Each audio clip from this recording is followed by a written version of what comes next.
오늘은 이사야 66장 1절에서 14절 말씀에 근거하여서 분열이라는 제목으로 하나님의 말씀을 나누고자 합니다. 바벨론 유배지에 있던 하나님의 백성들은 전적인 하나님의 긍휼과 은혜로 고국 이스라엘로 귀환하게 되었습니다. 그들은 그러한 하나님의 은혜를 잊지 않고자 BC 537년에 귀환하여서 약 6개월간의 준비 과정을 거쳐서 BC 536년에 성전의 기초를 놓게 됩니다. 그러나 주변 민족들의 거센 방해가 있자 그들은 쉽게 성전을 포기하고 맙니다. 그리고 자신들의 민생으로 돌아가게 됩니다. 그 성전은 기초 공사만 이루어진 채 무려 16년 동안 방치되게 됩니다. 이스라엘을 재건하는 일이 만만치 않음을 겪은 지도자들은 주변 민족과의 타협점을 찾고 타락하여 자신들의 이익만을 추구하였고, 야훼 신앙은 점점 무너져 우상 숭배로 이어졌습니다. 사회는 불의로 가득하게 되어 사회적 약자들의 피해가 속출했습니다. 이러한 상황 가운데 귀한 공동체는 끝까지 야훼 신앙을 고수하는 자들과 우상 숭배로 나아가는 자들로 분열하게 되었습니다.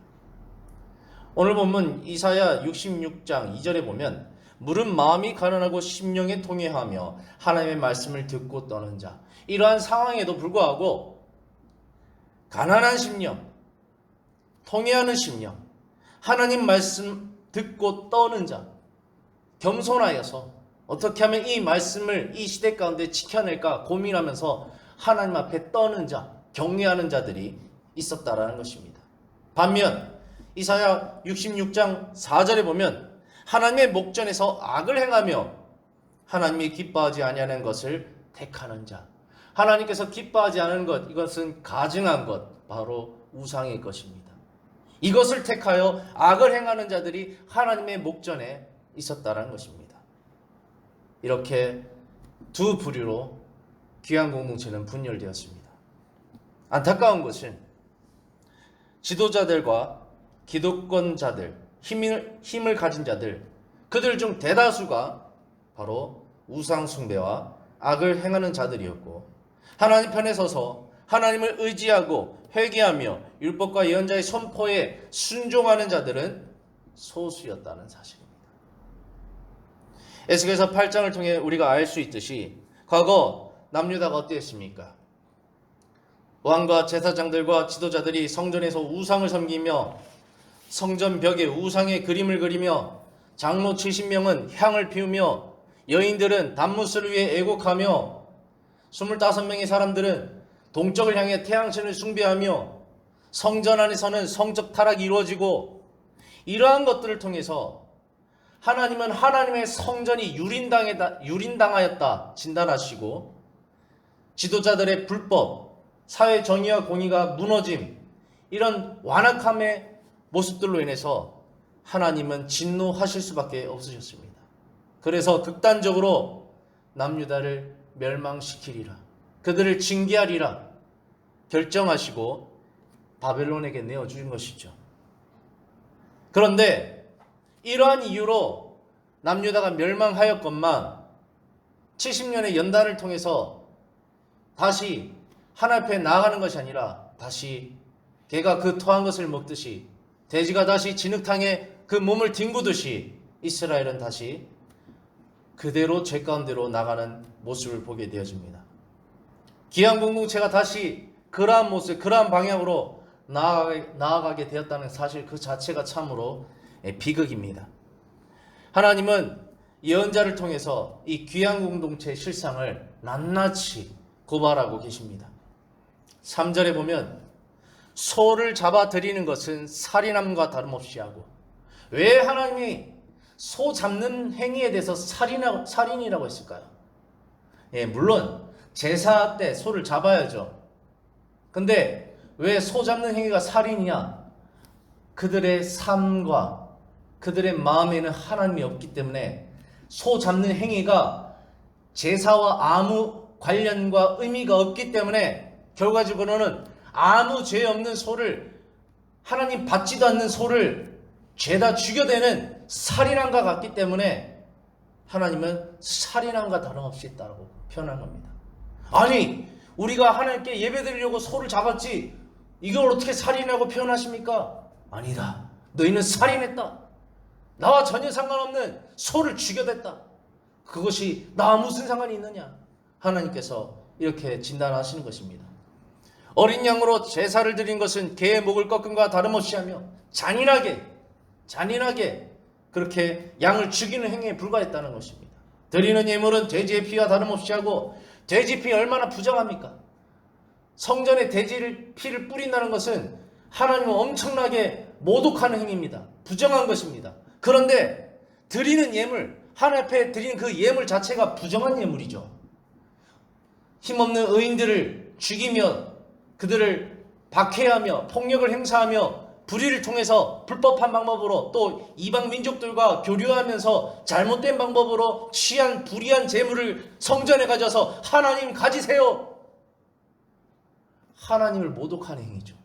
부정한 것을 성전에 갖고 와서 부정한 것을 하나님께서 받으라고 하는 그 모습, 그것이 드리는 예물은 돼지 피와 다름없다.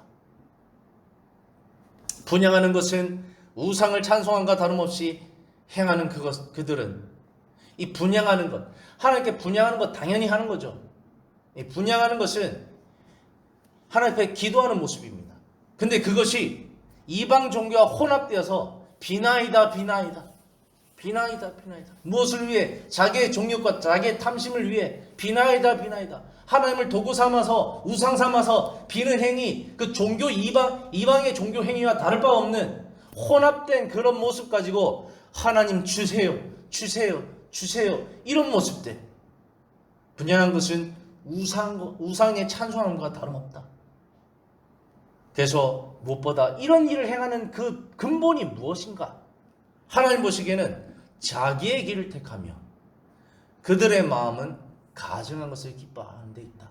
그들의 본질은 하나님이 주인이 아니라 자기 자신이 주인 되어서 하나님을 도구로 삼아, 우상을 도구로 삼아 자기 자아 실현을 하고 있을 뿐이지, 그것이 하나님을 경외하는 것과 하나님을 섬기는 것과 전혀 상관없는 행위라고 진단하고 있는 겁니다.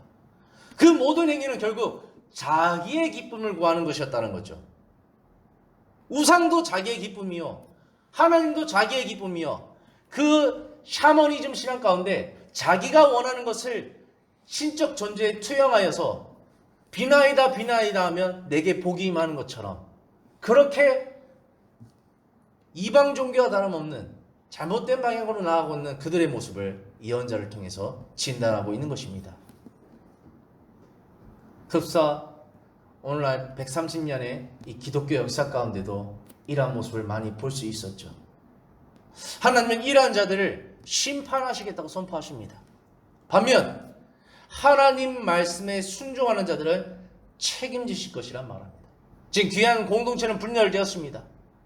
의인인 소수와 다수의 악인들, 그들이 하나님의 나라를 재건하겠다고 지금 하나님 앞에 방방 뛰며 설치고 있는데, 과연 하나님 앞에 어떻게 살아야 될까 강력하게 도전하면서 하나님은 악인들을 심판하고 극소수의 의인들을 데리고 하나님의 나라를 분명 완성시키실 거라고, 이 이스라엘 반드시 재건하실 것이라고 그 의지를 표명하십니다. 그러므로 하나님은 예언자의 메시지를 통해서 의인들에게 소망을 선사하며 악인들에게는 회개하고 돌이킬 것을 제시하십니다. 계속해서 말씀을 보면 4절에 나 또한 유혹을 그들에게 택하여 주며, 사실은요 하나님의 유혹을 허용할 뿐입니다. 택하는 것은 인간이 택하는 거죠. 근데 먼 눈에는 뭐만 보인다고? 욕심으로 가득 찬 인간, 악으로 가득 찬 인간은 하나님이 이 유혹을 허락하시는데 그 유혹을 붙잡는다는 거죠. 그 미혹을 붙잡는다는 거죠. 또한 그들이 무수하는 것을 그들에게 임하게 하려니, 그들에게 이제 두려운 환경이 있는데 그 두려움 가운데 잘못된 것을 선택하게 되어 있다는 겁니다. 그래서 욕심이 잉태한 주 죄를 낳고 죄가 장사한 주 사망을 낳듯이 이러한 방향 가운데 그들은 그 마음의 탐심, 자기의 주인됨으로 인해서 결국에 저는 이 눈이 가려져서 유혹과 미혹과 두려움을 택한다는 것이죠. 그래서 잘못된 선택을 하게 되고 스스로 자멸하게 되어 있다. 이렇게 말합니다. 그래서 눈이 밝지 못하면 온몸이 어둡다.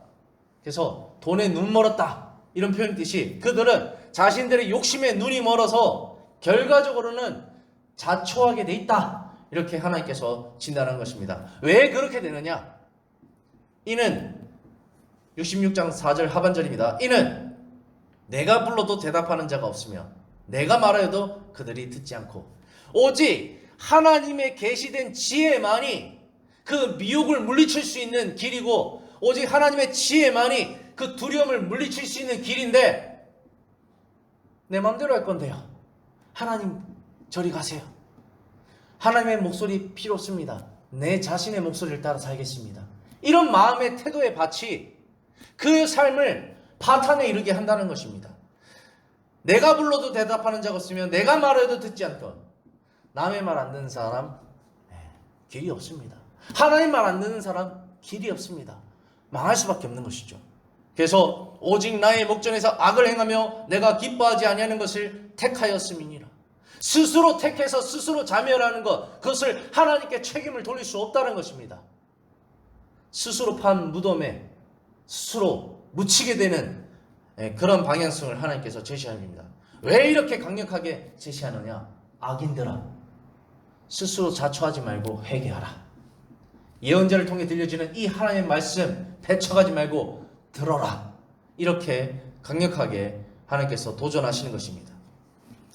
오늘 보면 이사야 66장 1절을 통해서 하나님은 귀한 공동체에게 악인들이나 의인들에게 공통적으로 질문을 던집니다. 여호와께서 이와 같이 말씀하시되 하늘은 나의 보좌요 땅은 나의 발판이니 너희가 나를 위하여 무슨 집을 지으랴?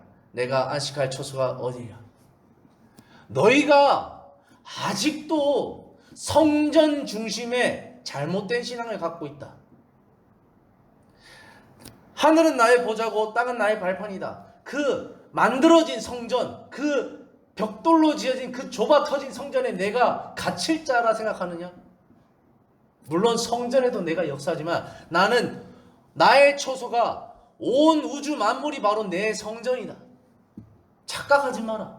너희가 그 조그마한 성전 짓는데 그것에 권위를 두고 그것을 이용해서 하나님을 빙자해서 하나님을 도구 삼아서 자아실현하며 이득을 취하며 불법을 행하고 있는 그 양태, 남유다가 멸망하기 전에 했던 그 모습 그대로 답습하려고 하는데 너희들 착각 좀 하지 마라. 이렇게 강력하게 진단합니다. 너희가 나를 위하여 무슨 집을 짓겠다고? 내가 안식할 처소가 어디 있다고?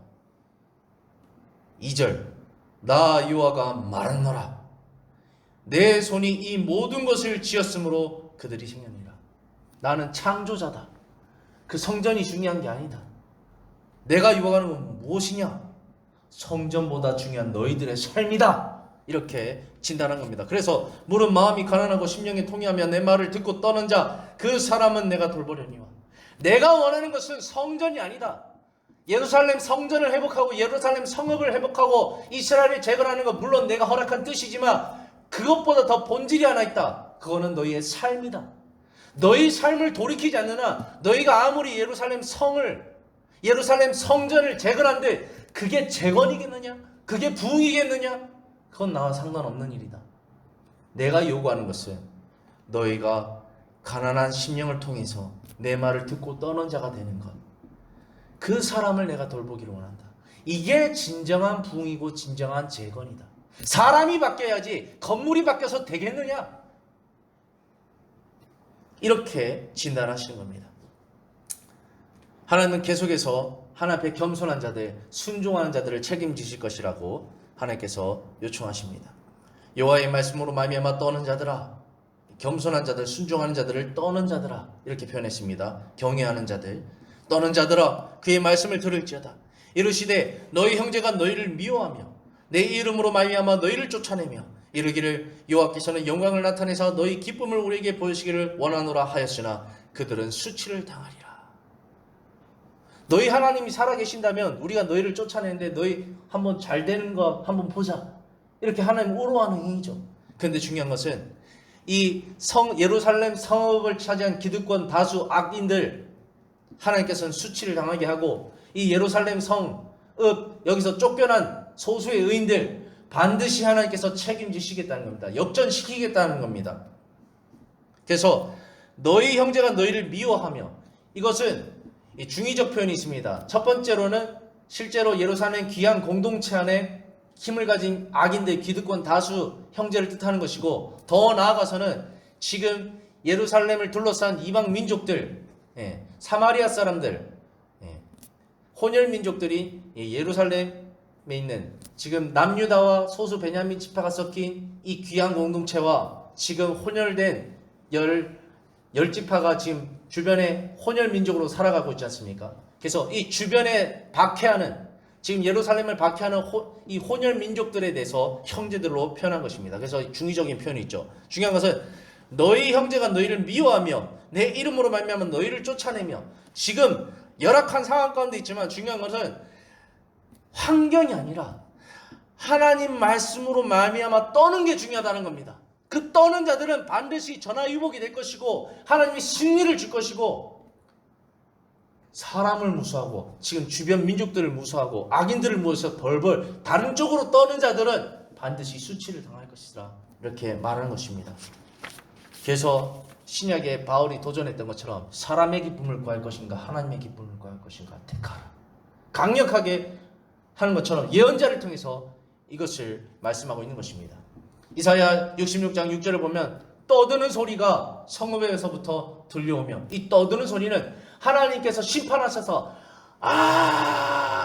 사람이 비명소리를 뜻하는 겁니다. 이 떠는 소리, 많은 사람들이 하나님의 심판 가운데 살려달라 살려달라 외치며 정말로 비명소리가 떠드는 소리입니다. 이 떠드는 소리가 하나님의 심판의 소리가 성읍에서부터 들려오며 목소리가 성전에서부터 들리니 그들은 성전을 장악하고 성읍을 장악하면 다 될 줄 알았어요. 그러나 하나님께서는 악인들, 성전을 잡고 성읍을 잡은 악인들을 심판하셔서 그들로 비명소리를 지르시게 하고, 오히려 성읍과 성전에서 쫓겨났던 의인의 소수들을 하나님께서는 그들을 다 심판하시고 쓸어버리시고 귀환케 하셔서 그들로 성전과 성읍을 맡기실 것을 말씀하고 있는 것입니다. 이는 여호와께서 그의 원수에게 보응하시는 목소리로다. 하나님은 하나님 앞에 겸손한 자들, 그들을 계속해서 축복하실 것을 말씀하십니다. 7절을 보면 시온은 진통을 하기 전에 해산하며 고통을 당하기 전에 나만을 낳았으니, 진통하기 전에 해산하는 거 불가능한 겁니다. 고통 당하기 전에 나만을 낳는 거 불가능합니다. 하나님께서는 이렇게 불가능함을 가능으로 바꾸시겠다 말씀합니다. 8절에도 이러한 일을 들은 자가 누구이며 이러한 일을 본 자가 누구이냐, 이거 불가능한데 소수의 의인들이 성읍과 성전을 차지해서 부흥하는 거, 이거 불가능한데 이거 하나님이 이루시겠다는 겁니다. 나라가 어찌 하루에 생기겠으며 민족들이 어찌 한순간에 태어나겠느냐. 그러나 시온은 진통하는 즉시 그 아들을 순산하였도다. 하나님께서 불가능을 가능으로 이스라엘 재건을 반드시 이루시겠다는 겁니다. 9절 여호와께서 이르시되 내가 아이를 갖도록 하였은즉 해산하게 하지 아니하겠냐. 여호와의 뜻이 완전히 서리라. 예레미야를 통해서 약속했던 이 귀환과 예루살렘의 재건 반드시 이루실 것이라 말씀하시는 것입니다. 9절에도 계속 보면 내 하나님이 이르시되 나는 해산하게 하는 이인즉 어찌 태를 닫겠느냐 하시느냐. 만물을 주관하고 통치하시는 창조주 하나님, 전능자 구속자께서 이거 못하시겠느냐 강력하게 도전하면서 의인들에게 소망을 주시는 것입니다. 10절에도 예루살렘을 사랑하는 자들이여 다 그 성읍과 함께 기뻐하라. 이제는 너희는 기뻐하게 될 것이다. 다 그 성과 함께 즐거워라. 이제는 너희가 즐거워하게 될 것이다. 그 성을 위하여 슬퍼하는 자들이여 다 그 성의 기쁨으로 말미암아 그 성과 함께 기뻐하라. 너희 11절 너희가 젖을 빠는 것 같이 위로하는 품에서 만족했고 이제는 너희는 위로를 받으라. 젖을 넉넉히 빤 것 같이 그 영광의 풍성함으로 말미암아 즐거워하라. 이제는 영광 가운데 나아가라. 12절에도 여호와께서 이와 같이 말씀하시되 보라 내가 그에게 평강같이, 하나님께서는 평강을 더하게 하시겠다는 겁니다. 11절에도 풍성한 가운데 나가게 하시겠다는 겁니다. 12절 계속 읽으면 그에게 문나라의 영광을 넘치는 시내같이 주리니 너희가 그 성읍에 젖을 빨 것이며 너희가 옆에 안기며 그 무릎에 놓을 것이라. 어머니가 자식을 위로함같이 내가 너희를 위로할 것인즉 너희가 예루살렘에서 위로를 받으리니. 14절 너희가 이를 보고 마음이 기뻐서 너희 뼈가 연한 풀에 무성한 같으리니 여호와의 손은 그들의 종들에게 나타나 있고 그의 진노는 그의 원수에게 닿으리라. 하나님께서는 반드시 하나님을 경외하는 자, 겸손한 자, 통회하는 자, 심령이 가난한 자, 하나님 앞에 떠는 자, 그들에게 나타나 반드시 승리를 안겨줄 것이고 그의 진노는 그의 원수들, 악을 행하는 자, 여호와의 목전에서 살인을 행하고 불의를 행하고 우상숭배를 하고 잘못을 행하는 이 모든 자들을 하나님의 진노를 쏘아 그 원수들에게 응당봉을 하시겠다고 강력하게 규탄하시는 것입니다. 이제 말씀을 정리해보며 마치도록 하겠습니다. 오늘 본문을 정리해보면 상황의 어려움 가운데 귀한 공동체는 두 부류로 분열하였습니다. 야훼의 신앙을 지키는 소수, 그리고 야훼의 신앙을 버리고 우상숭배로 나가는 다수. 그런데 문제는 기득권을 가진 다수가 악인의 길로 우상숭배기를 택하였다는 것입니다. 그로 인해 힘없는 소수는 다수 악인들에 의해서 고통을 당해야만 했습니다. 이러한 상황 가운데 하나님은 귀한 공동체로 하여금 어느 편에 설 것인가 예언자를 통해 물으십니다. 모세가 우상숭배하는 이스라엘 백성들 앞에서 너희가 누구 앞에 설 것인가 택하라 질문하듯이 지금 예언자를 통해서 너희가 지금 누구 앞에 설 것인가 택하라 동일하게 질문을 던지는 것입니다. 하나님은 더불어서 하나님의 회복의 신탁을 통해서 의인에게는 소망을 주시고 악인에게는 회개할 것을 강력하게 촉구하십니다.